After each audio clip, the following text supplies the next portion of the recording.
the songs from the places where I was born. Upon a hill across the blue lake, that's where I had my first heartbreak. I still remember how it all changed. My father said, don't you worry now. Yeah.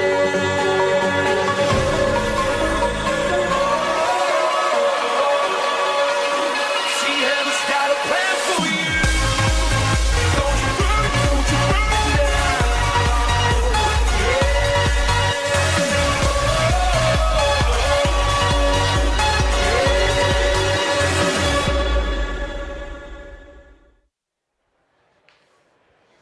All right, please take your seats. We're going to go ahead and get started. You would think that after 45 minutes, I know it's controllers here. I guess they're pushing the limit again with their brakes. But anyway, we're going to go ahead and get started.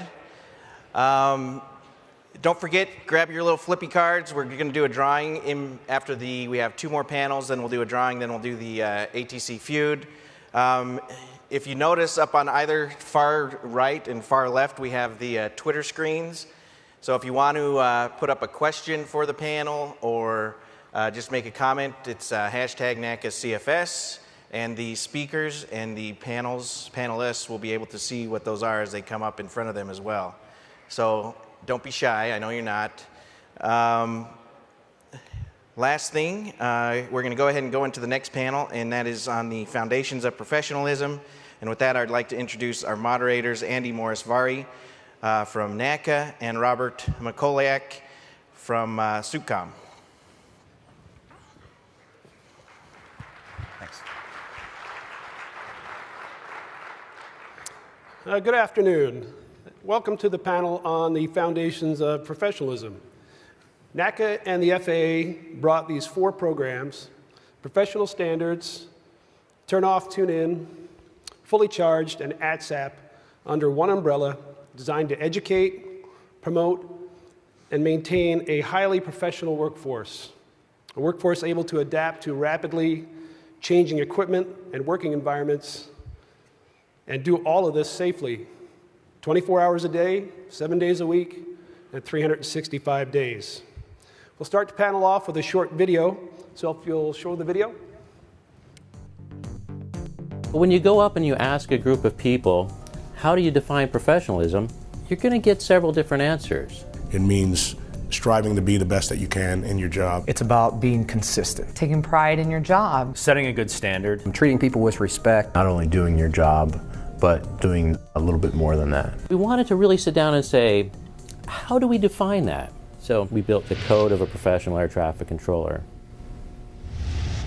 We have a certain trust with the public that we have earned and we need to keep. We have a commitment to all those who we serve. They expect that we are going to take care of them, and that is our responsibility to do just that. Now, what happens if we don't live up to that expectation? The public will naturally move to fix that. So it provides us a unique opportunity when we find a gap in our own professionalism to fix it ourselves. Being surrounded by all these other people who are so professional, it's energizing. It makes you want to be the same as them. There were so many wonderful people that I worked with that I wanted to emulate because no matter what, they were doing the right thing. I think it's important for the younger individuals to look towards the older ones to set that example. If we want tomorrow to be better, we have to choose today to continue to mentor people, provide our own examples of professionalism to them, and show them what we want tomorrow to be. Represent your profession in a way that will make other people see how proud you are of it. Because what you're doing reflects on the whole profession. Raise the profession to the point where no one ever questions us as a workforce. It's incumbent upon us to paint a good picture and not just have it be a picture, have it really be who we are and what we're about. So as part of our ongoing responsibility, we recognize that we can't simply identify the different pillars of professionalism. We have to take action on them. And a great example of that is the Turn Off, Tune In campaign. Same thing with the Fully Charged or the Fatigue campaign. That builds on that public trust that we talked about. That's all part of the same concept. They're all bound together as a foundation of professionalism.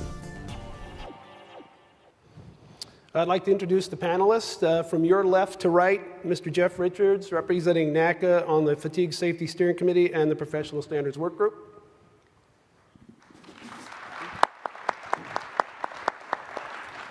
And next to Jeff is Garth Koleszar, Professional Standards Representative and the Distractions Work Group member for NATCA. Next to Garth is Steve Hansen, the Chairman of the National Safety Committee for NATCA. Joseph Teixeira, Vice President of Safety and Technical Training for the ATO. Bob Jones, the District Manager for New England Terminal Ops and on the Fatigue Safety Steering Committee. And Tom Boland III, Assistant District Manager, Southern Skies District of the ATO. So the first question we'll open with is open to all. As we move into the next-gen era, so much discussion is centered around new equipment, both for aircraft and air traffic control. Can you talk about the human element in this equation? How does the human element factor into the foundations of professional programs in helping to create and maintain the safest aviation system in the world? And let's have Steve start. Oh, come on. If they haven't heard enough of it. Hello? There we go. I wasn't going to use that, and I still am not. So I think from an ATSAP perspective, because that's what I'm up here representing, if you just look at it purely as things are implemented and you find out what those issues are, I think it's important that you take the time, report those issues so that they can be looked at by all of the organizations that gets to see the data that's reported through ATSAP and many other reporting programs across the industry. So making sure that we take the time and file those reports. It's very important. We've seen some of those successes through the OAPM when we went out there and made sure that we put an umbrella of reporting over a new implementation of OAPM and have some successes with the few places that we've been so far. So I think that's the important piece as far as ATSAP is concerned. How about Tom for professional standards from the FAA's standpoint? I think the professional standards model with the new technology coming on board gives us an opportunity to move to the right, to move forward under the tenets of professional standards and help us hold fast and embrace the new technology, the new norm. How about Jeff? You can have all the shiny equipment you want, you can have all the procedures put in place, but if you don't have a professional workforce pushing that out and being professional, and if we're not having sleeping incidents out in the field, and we're not having other professional incidents, it's all for naught. It's really no good. So professionalism is the foundation for everything up to and including next gen. Excellent. Joseph? So all of these 4 programs do a lot of different things, but I think the one fundamental thing that they do is they ask us to be better owners of this thing we call the National Airspace System. And they do that by asking us to align our behaviors to that of the Air Traffic Controllers Code, to make sure that we improve our culture and help each other. And in the case of ATSAP, it asks you to identify where the problems are and to be part of the solution. And NextGen will not succeed unless we are telling folks who are giving us that equipment and those new procedures what's working, what's not working, and how to improve it. So it's fundamental that we use these programs to improve the future. Garth? You know, it's the theme of this conference is working together to improve safety. And you know, if you look at how we define that also kind of defines our success. It's more than just all of us working together as people. It's also us working with the system. It's us working with equipment. It's us working with the user. It's all of those pieces working together that really defines how successful we are. You know, Paul in his speech talked about that Slate article in the air traffic control system in the United States being one of the 7 modern wonders of the world. And if you look at that article, it talks about a lot of the technology that made that claim, you know, how we were able to use technology to be more efficient. But, you know, if we only allow ourselves to define success by that very narrow box, I think we miss an opportunity. we have to look beyond something like that to what each of us as an individual can contribute to the system. Because if we miss that human element, we're not going to be successful. We can't just continue to say, oh, you know, hey, I'm number 1 this week, so I'm going to stop trying. We as people have to say, how can I add to the system? How can I sit down next to my coworker and have them be a significant part of the system as well? Jeff absolutely hit the nail on the head. Absent that professionalism, all the equipment and all of those things are far less successful. And we as an organization and ultimately as a profession, we don't live up to what we can achieve. It's an excellent segue. While you have your microphone, Garth, and anybody else who wants to chime in, the use of cell phones and tablets has become so common in society. Can you speak to the successes that Turn Off, Tune In, can't even say my own program, Professional Standards and ATSAP have had to educate our workforce about the importance of a distraction-free workplace? You know, when we first started crafting the distractions campaign, we modeled it after something that a lot of you guys are going to recognize. And we actually looked at drunk driving fatalities, and we said, well, how can we manage a significant reduction in some of the incidences that we're seeing? And if I asked most of you to identify a decade in this country's history when the majority of drunk driving laws were put into effect, most of you would probably say the 70s or 80s. The first drunk driving law in this country went into place in the state of New York in 1914. And so we've had drunk driving laws in this country for over 100 years. But it wasn't until an organization called Mothers Against Drunk Drivers in the 80s came out that we began as a society to look at that differently. They began an education and awareness campaign on the dangers of drunk driving. And so as we pushed the Turn Off, Tune In campaign out there, we said, how can we continue to educate and make people aware of the impact of that? And it's through that education and awareness process that I think that we're seeing some significant changes in how we perceive that. I get story after story after story from fantastic facilities across this country who are taking steps individually to make a difference. And I think that is a significant success because the laws are there. Unless we as a group decide to change how we view that, we're not going to be successful. Excellent. Anybody else have a comment? Jeff, you're a techie. What do you think? You can't live without that phone. No, and I challenge the agency to, as far as Tune Off, Tune In, to get these charging stations into these facilities because it really, really helps. I just visited Oakland Center last week for a week, and they have 2 charging stations on either side of the entry into the control room, I think, and they lock and they take all the different types of phones and stuff. And I was very impressed that they have that. We have one at Chicago Center, and this is much better. It's a locking, you can feel better leaving your phone there with the other people that run in and out of the centers and stuff. In the towers, let's get some charging stations on the way up to the cab, and I think we can put this thing to rest because we are still having incidents. We're not there yet, and we need to try harder. Thanks. Excellent.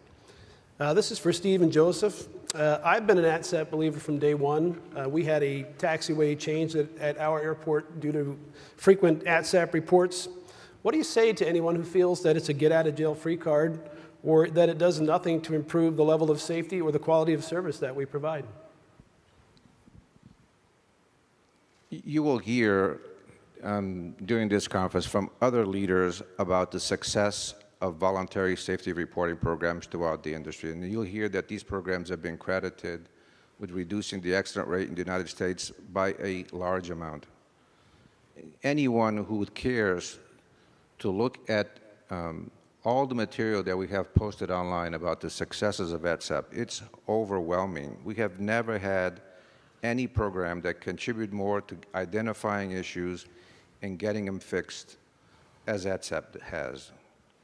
Now, we are not able to go talk to every one of you, but I can assure you there are hundreds of issues that have been solved at individual facilities and throughout the NAS. It is an unbelievable program that's changing the culture of the organization and contributing to the safety not only of the air traffic system, but also the safety of aviation, because we share that data with other parts of the aviation system. So pilots, manufacturers, human factors folks, many people benefit from that organization. I encourage you to continue to provide that information.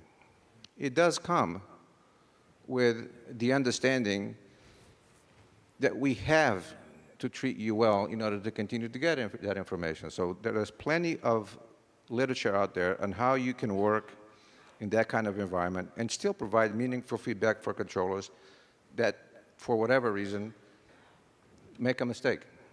We're all humans, we're going to make mistakes. We need to treat people well. We need to understand fundamentally controllers deliver safety, and we need to honor them in every respect. So ATSAP is a fantastic program, and I thank you for continuing to contribute to it. So I certainly agree with Joseph in the sense that there have been hundreds of fixes across the NAS, either through corrective action requests, through what we call ATSAP positives. It is, again, overwhelming, not to repeat Joseph word for word, but it is overwhelming. But we're always going to have detractors. We need to understand that. And I have briefed at many facilities, many groups, and I used to ask the question, how many of you believe that ATSAP is a get-out-of-jail-free program? And you'd have 3 or 4 out of 40. You'd have about 10% of the workforce in the room raise their hand, including supervisors, including controllers. It didn't really matter. But when I switched, and they were loud, and they voiced their opinion, and everybody just kind of shut down because they were loud. But if you ask the question in the reverse and say, how many of you in the room believe that ATSAP is the way to go, you get 90% of the people that raise their hand. And it's not a scientific number, right? But in my experience out there briefing, that's what happened. And it changed the entire conversation because we were letting a small minority drive the conversation that ATSAP was a get-out-of-jail-free program. And it's a passion of mine to fight that perception, because if we allow it to persist, it's going to become reality, and we just can't let that happen, right? We have to make sure that we use it correctly. We're going to have people that use it for the wrong reasons. It'll catch up to you. There's no question it's going to catch up to you. We have guidelines that we run the ERCs by, and it will catch up with you. So you can try. It's not going to happen. It's not a get-out-of-jail-free program. It is a safety program that works and is proven through the airlines and their ASAP programs, and we modeled ATSAP after that, and it works. The whole entire aviation industry uses it as a model to get information that they might not otherwise have. Before we leave this topic, Garth or Jeff, could you kind of explain how ATSAP and professional standards work together? About a year and a half ago, we started. Oh, that's professional standards. You do professional standards. I'll talk about it. Perfect. Fatigue. About a year and a half ago, with fatigue, we started actually getting fatigue reports into the office so that we could classify them and look for trends and stuff. So we've been reviewing your fatigue when you report fatigue on your ATSAP reports. We have been reviewing that at the fatigue steering committee and making some changes, or at least looking towards some avenues maybe where we should be looking at some of the fatigue issues. As far as the professional standards piece, when we sat down and began to craft the program itself, I mean, we basically had a blank sheet of paper, and we did some research on some other professional standards programs out there, but we sat down and we said, okay, what's our long-term goal? Where do we ultimately want to be with the program? And ATSAP was coming out of its infancy stage and becoming much more acceptable out there in the workforce. And so we said, well, how can we take issues that ATSAP may not be best suited for and take them to professional standards and see if we could resolve them using different tools than was available to the ERCs. And so we created that mechanism that allows the ERC, if they get an ATSAP submission that has a professionalism component to it, and created the ability for them to give us a submission so that we could work that issue. And like Jeff said, we also started looking at things like fatigue and also distractions in general. And it's some of those thought processes and those connections that really put us before you today with that concept of a foundation of professionalism, because we're working these different programs and we realized that at the base of them, it's really the same thing. It's how we as an individual manage our own professionalism. And so we've built this concept that we're kind of introducing you to today in that foundations of professionalism. Andy, can I add? Absolutely. So you never know when you're going to use controller-provided information that's being done voluntarily. So you all remember that a couple of years ago we had a really bad summer with fatigue issues.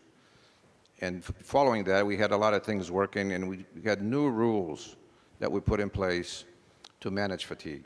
And we were able to compare, based on the information that we had in NATCA, what the new rules would do. And invariably, the new rules addressed all of those risks that we were able to identify in NATCA.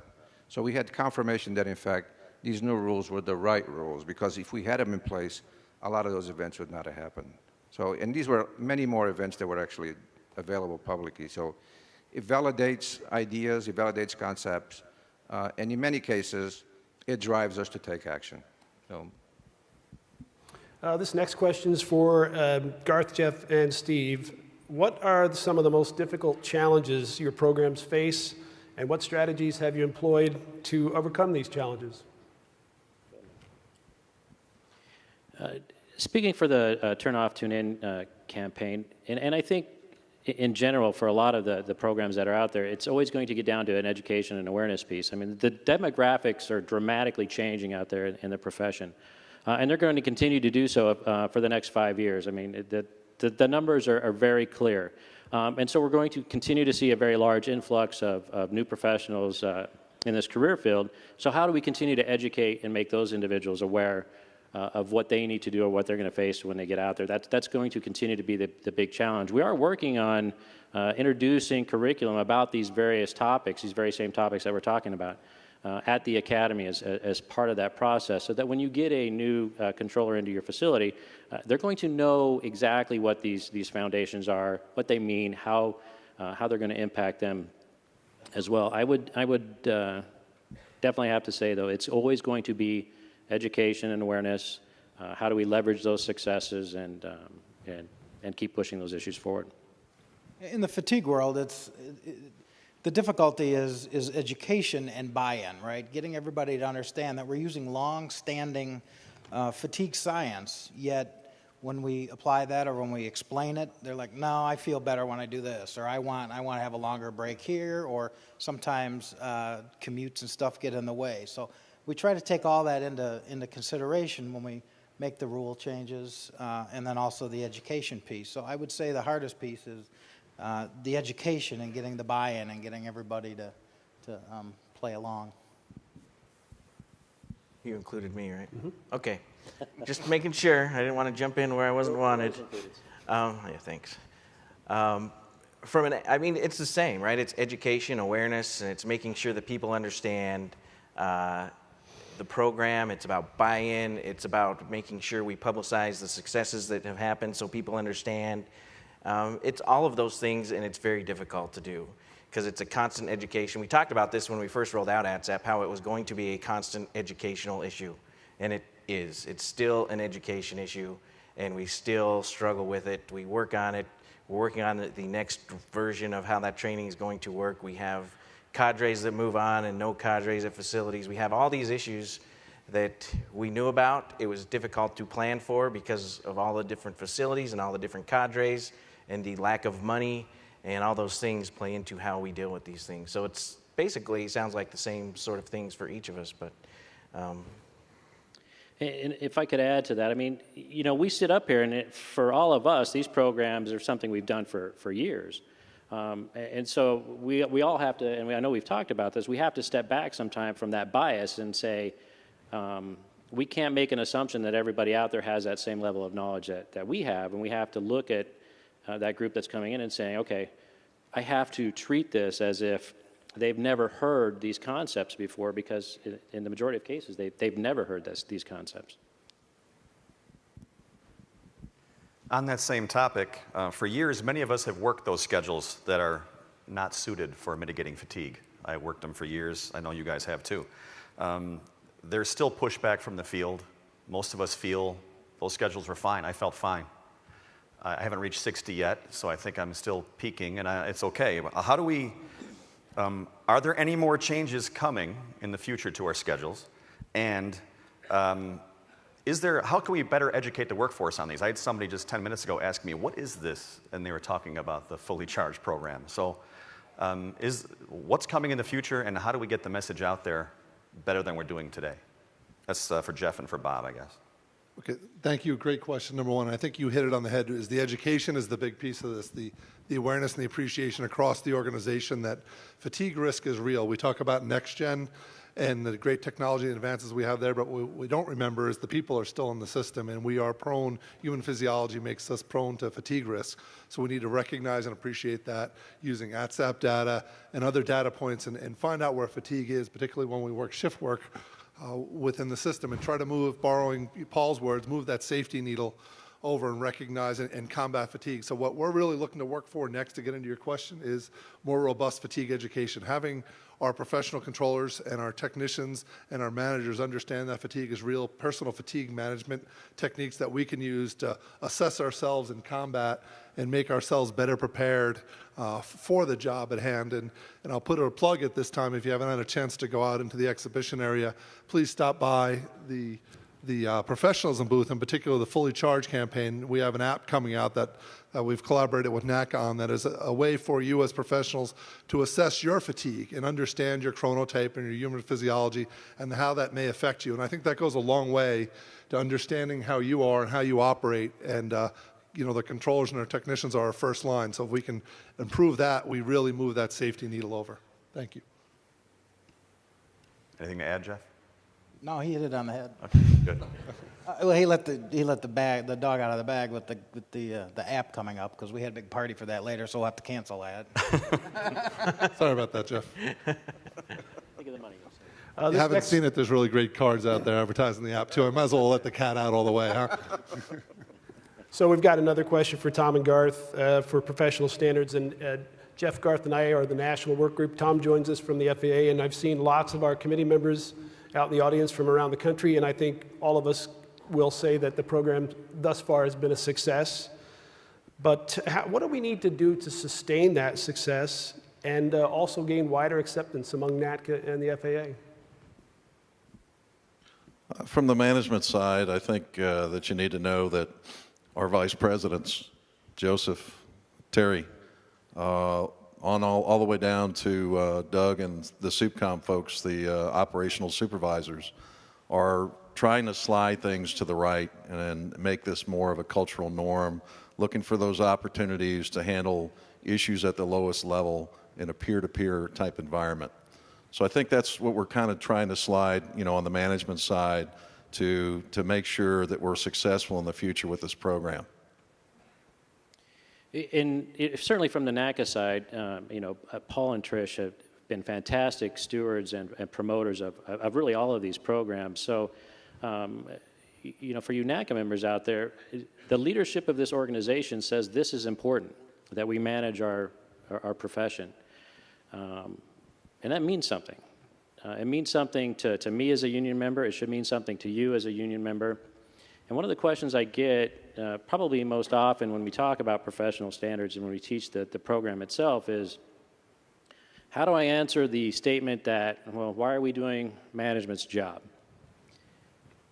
Well, this is our job. This is our profession. Nobody else's. Nobody owns your profession but you.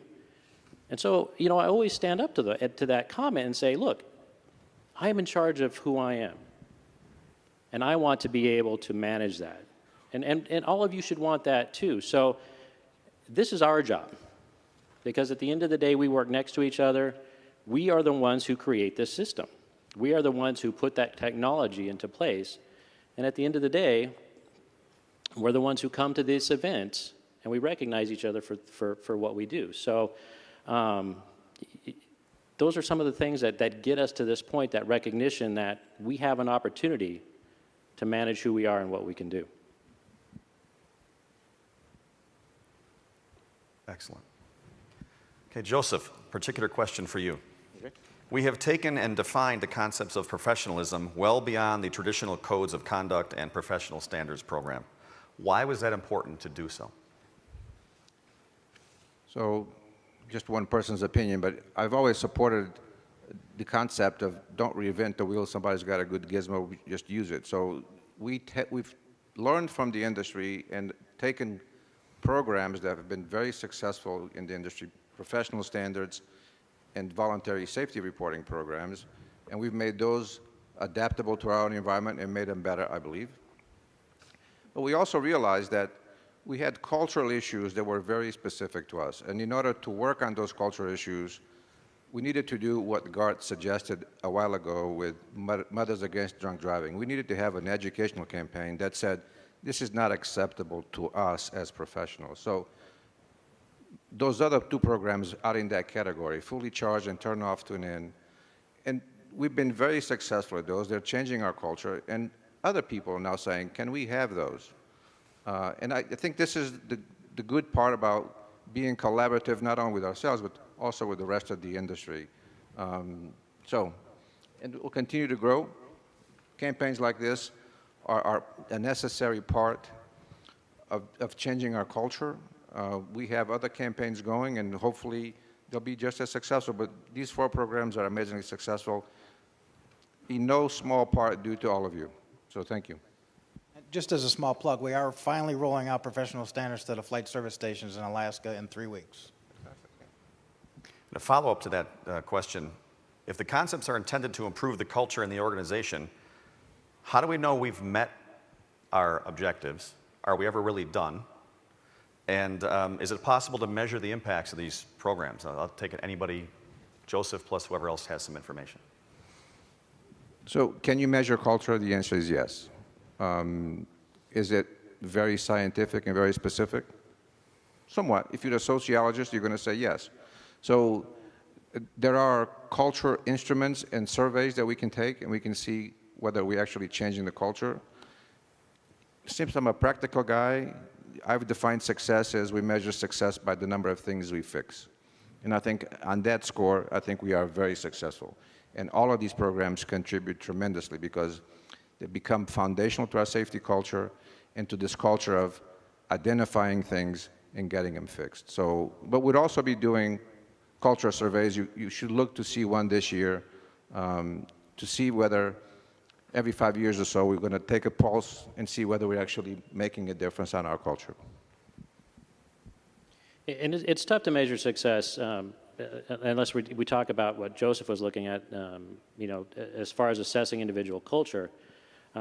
Because these programs, if every single one of them was as effective as we hope it is tomorrow, then we don't hear anything, right? So it's hard to measure by a number based on occurrences of whether we're successful or not. But we can never stop improving. We can never stop and say, you know what, today is good enough for me. We have to continue to look at what can we do differently. How do we manage these programs together? What can we learn from the fatigue campaign that's going to help the distractions campaign? I mean, we introduce we have the ability to introduce technically a distraction on the mid-shift to mitigate fatigue. So how can we continue to learn from all of these programs to move forward? I mean, we are an organization that continually moves. And so how do we do that? How do we continue to move forward? I think all of us here on the panel recognize that we can't simply sit by and never continue to improve. What about the fully charged guys? How do you know you're successful? Can you measure it? Well, when you have 5 green bars. Because nobody else is using your cell, right? Well, I suppose. Your tower. My cell tower, yeah. Yeah. I suppose when you have, you know, full compliance, if you will, and we're not having events, and everybody reports to work cheery, and you don't have many crabby people, I mean, we're fully charged then, right? You know? Right. I like it. And that's not going to happen. So you're always going to have to keep reinventing yourself. Maybe 5 years from now, fully charged kind of falls by the wayside, and we have a new program that's addressing the issues that happen to bubble up to the surface at that time. Like fully charged is trying to attack the issues that we have now, much like turn off, tune in. You know, when we get everybody to leave their electronic devices off in the tower, turn off, tune in can kind of fall by the wayside, and we can have a new program that falls under the foundations of professionalism. So I see it as a never-ending saga. So to tag on to Jeff, I agree, it is never ending. Maybe the program won't be one of our highlights, but I think that fatigue education for new employees coming in is going to be a constant. Understanding your human physiology and how you are at risk if you don't understand it and personally manage it is something that's going to have to become part of our culture going forward. It's got to be institutionalized as well. So. Thanks. Question for Jeff. We all know that fatigue is real in our workplaces. In addition to the awareness that Fully Charged has brought to the issue, what initiative or change that has taken place because of the campaign has made the most positive impact on fatigue in our facilities?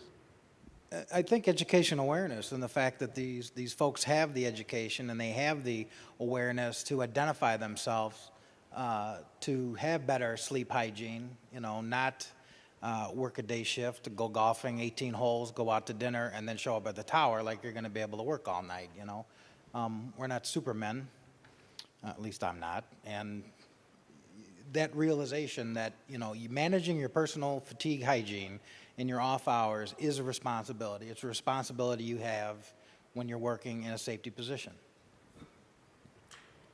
Bob? So I would say that would go, right to the title of our presentation day. It's part of the foundation of professionalism. Understanding that, taking that home as a professional.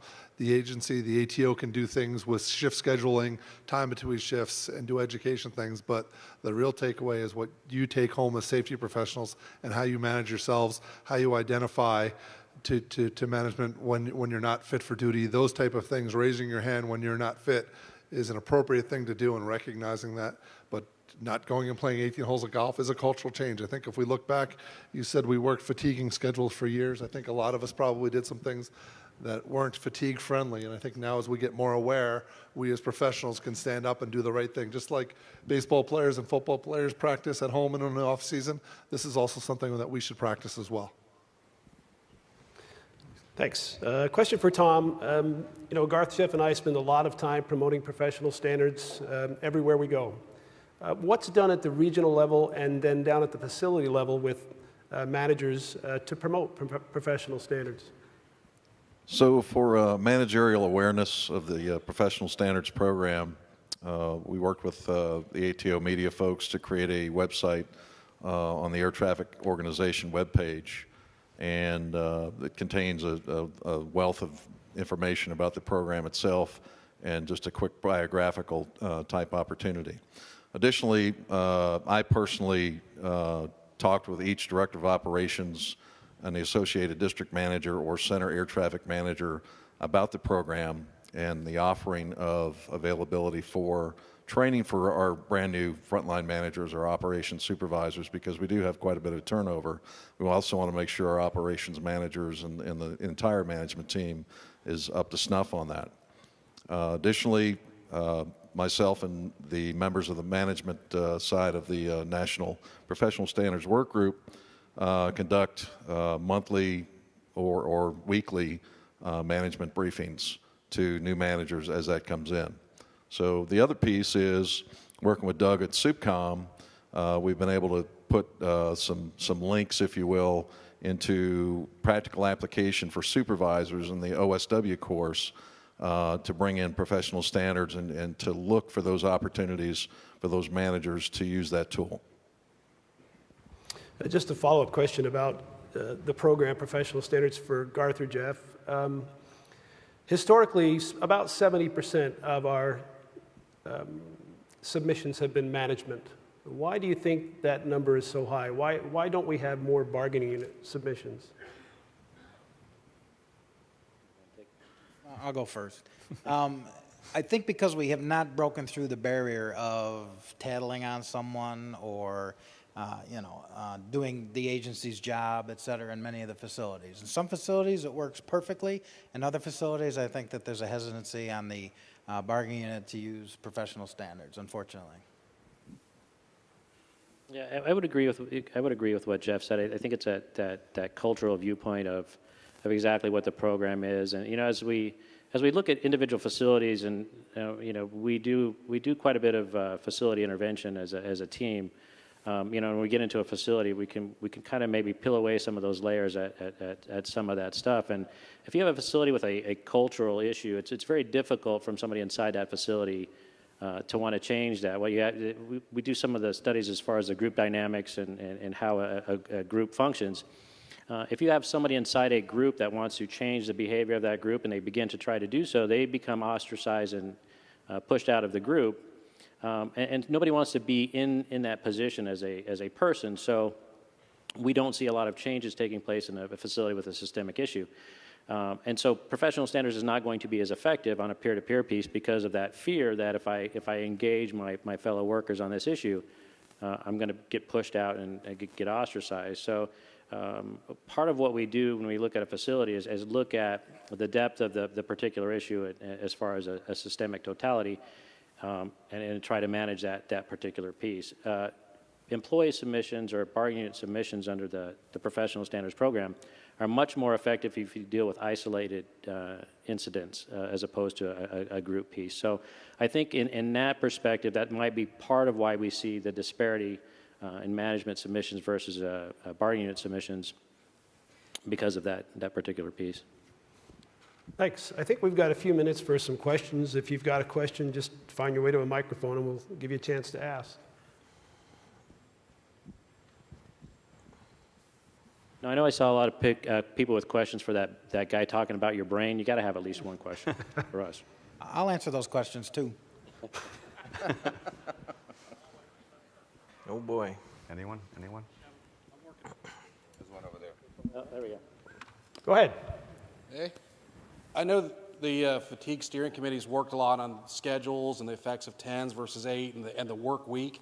Has there been any studies done on the compounding effect of fatigue for 6-day work weeks, continuous 6-day work weeks for months or years on end at those historically short-staffed facilities? Yes, there has, and it's not pretty. It's also not pretty just having the shift work. Just being a shift worker, takes several years off of your life. If you want, shoot me an email. I'll get you some of the stuff that we've got on the 6-day work weeks and some of the modeling that we did back in 2011. So as a follow-up to that, we can always adjust schedules. How do we go about adjusting staffing to eliminate some of those problems at those facilities that have been doing them for years? Right, okay, so that's above my pay grade, even though I'm a 12. We have a staffing work group, I'm sure most of you are aware, and we're working through that. So I can say that it's being addressed, but I know that's not what you want to hear. Let's go on the left side here. A couple of years ago, we switched to 9 hours between shifts from days to nights, but we didn't do anything about the mids. You're still working a day shift, coming back 8 hours later and working a mid.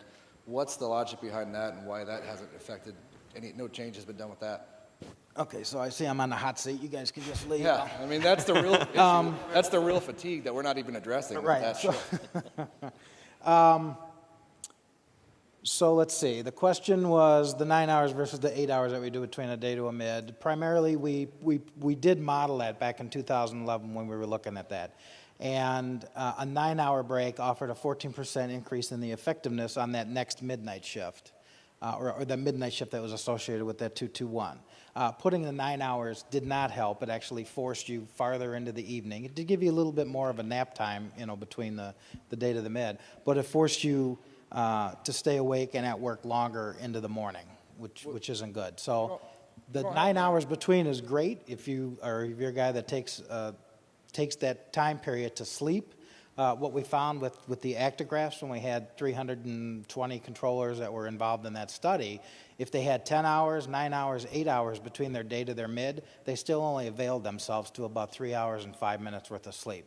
So the amount of time, on average, didn't increase that you had in bed between your day to your mid. That's primarily why we left it at 8 hours. Okay, that is probably one of the biggest issues because you're expected to perform. Even though there's less traffic on a mid, you're responsible for the whole tower, the whole trade count, whatever, for all that time, and you don't really have any sleep between or no time off. That's all I have to say. Agreed. You should try to get some sleep between the day to the mid. I know it's tough sometimes.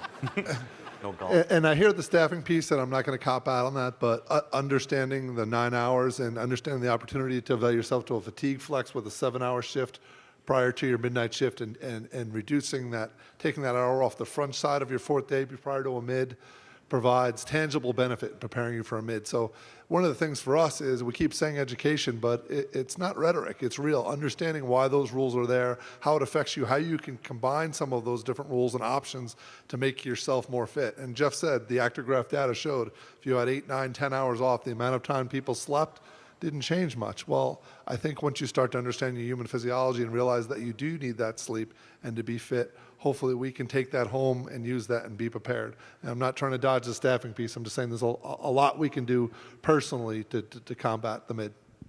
We'll take one more question on this side here. I have two questions, actually. The first one is regarding ASAP. When it first rolled out, I seem to recall it was confidential. However, now, especially at my facility, controllers are given time to file an ASAP if they need to. And there's also links on CEDAR for it. So is it still confidential or is it more open now? So ATSAP is confidential. If there's a link on CEDAR, I'm not aware of it. There might be a link to the website itself, which puts you into the ATSAP website. Right. Yeah. That doesn't change the confidentiality of the program. You go into the website, file your report in the ATSAP online website, and it stays confidential. But basically, in turn, you're using it from the facility computer, which is on the network. So. Okay. So when we rolled out ATSAP, we were in a totally different environment. We were under the White Book. We were under imposed work rules. There was a lot of different thought processes going on at the time about whether you trust the agency with their keystroke program or you don't. We chose to not necessarily trust it, and it would advise our members at the time to file on your own computer or on the NATCA computer. Yeah, we did. But, I mean, we're in a totally different environment. It's proven to be false. They don't monitor our ATSAP reporting. If they do, they've been pretty quiet about it, and they haven't done anything with it. They're not doing it. I mean, they're just not doing it. So, yeah, we did say that initially. We have changed how we perceive that threat. We don't believe it's a threat. They can't keep your data secure. They're not looking at your keystrokes, I guarantee you. Can I ask my second question, or you need to move on? No. This is like your third, isn't it? That's part of the question that we didn't answer.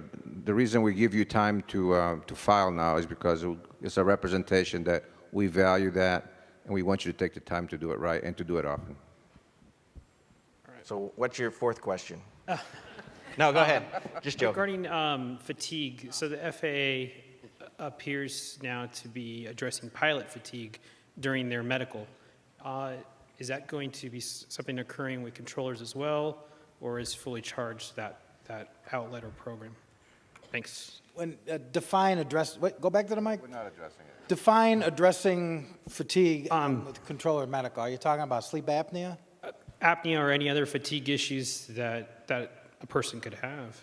We are talking to them. It's a very light dialogue at this point about sleep apnea reporting and stuff. I know they're starting to put some stuff out for the pilots. That does not apply to air traffic controllers for now, but we are having talks with them. Thanks. Time for one more question. One question. One question.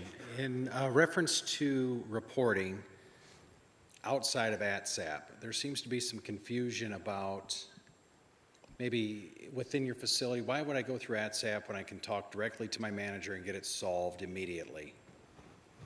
So that's a very good question from our ERC rep from Houston. So why would you do that? So just as an example, we talked to some people about when they implemented OAPM, and one of the first places that implemented OAPM, they had their own reporting form. And when I asked what happened to that reporting form after they were done with it, they said, oh, it's in the drawer. We have a drawer for them. So that facility itself was not the only facility in the country that's going to go through this. So it is a much better plan and much more useful to share that information with these other facilities as they go online. And if we have that information within the ATSAP database, which, by the way, and we'll hear more about this tomorrow if I remember the agenda correctly, is not the only place that it stays. It also goes into ASIAS, which is the Aviation Safety Information Analysis and Sharing. And if you can repeat that, other than the MITRE people in here, or Mike Shills, who works on it all the time too, then I'll give you a buck. But it took me a long time. It's like Toady. Anyway, it gets shared. And the important thing is they're going to make decisions based on data. Right? They're going to make those decisions. They're going to look in the databases. They're going to look in ASIAS. They're going to look in ATSAP. They're going to look at the mandatory occurrence reporting, and they're going to determine what the trends are and what's been reported, and they're going to make decisions based on that reporting. If we don't report, your perspective is not going to be included. We may have an SME on the panel, the SRM panel, or the work group, or whatever it is, but we're not going to get the full perspective unless everybody's reporting. That information is shared, de-identified and confidentially through many different programs, and it's important to get your perspective out there. That's why you would report to more than just your manager. Oh, great. Thanks for your attention for this panel, and we're going to end with one more video. Thank you for everybody who will see themselves in the video. I forgot I was tied down. I noticed that. I started going. I was trying to. Got little. Professionally, let me start over. Biggest reason for being a professionalism, or I am one of 3 national, being but being true professional is, true I think the biggest thing with the tune-off, tune-in program, I'll just do that again. I feel the tune-off, tune-in, turn-off, tune-in, sorry, it's been, yeah. I believe that the tune-off, start over. I believe, sorry, let me do it again. All right. Like the tune-in, tune-off program, the campaign of tune... The tune, turn off, tune in. Let's see if I can get it straight. So when we did our tune off, turn off, tune in? The turn in, tune in campaign. It's the tune off, excuse me. Tune in, the turn off, tune, what's it called? It's turn off and tune in, right? Yes. Okay. I think it's pivotal. I think it's pivotal. I think it's pivotal. Where's that? Where's I even going with that? Can I look at my notes for a second? Can we do that again? Let me start over on that. Let me back that up. Sorry. Let me start that over. It's taking my focus. There's a cell phone buzz. It's not mine. Here, let me go put mine on the table and limit distractions.